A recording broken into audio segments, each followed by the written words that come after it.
Now, before you go out to talk to investors, you of course need to put together a pitch. We'll talk about that elsewhere. And of course, you have to have a validated plan. We've talked about that here. But what you also need to do is have the expectation that you have to show them some growth.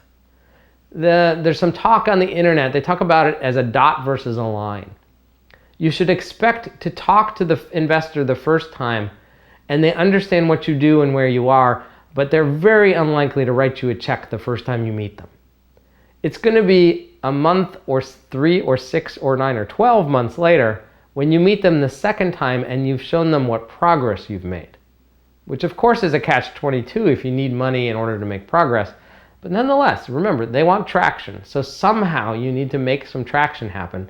And somehow you need to start talking to investors when you've just barely started any traction with some means of getting back to them a few months later so they can see that you are succeeding, right? Proof that your team can execute, right? And in that plan that you bring to them, you are going to spell out not only how much money you need and what the valuation, what are they getting for it, convertible note or equity, but also what are you going to spend the money on? You need to show what's called the use of funds. You need to show exactly how you're going to spend their money and to do so in 12 or 14 months, 18 months at the very longest, right? You may find when you do your financial plan that you have a number and that number would be all you ever need. And that number will get spent, that amount of money will be spent over 2 years. Well, reality of funding, investors don't want to give you money for 2 years. They don't have to. They can give you money for this year, see how you do with it, and then renegotiate for any future money next year.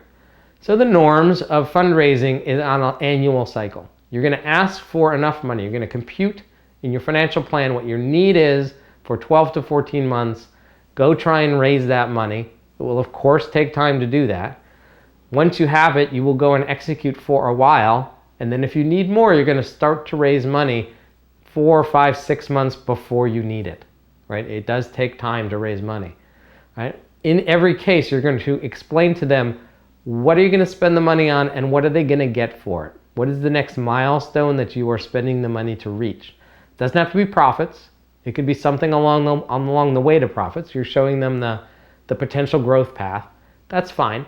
They're good with that. But you have to explain to them what they're getting for their dollars, right? How far will it go? How far will it get this company and what the next steps will be and how much more money will be raised and so forth.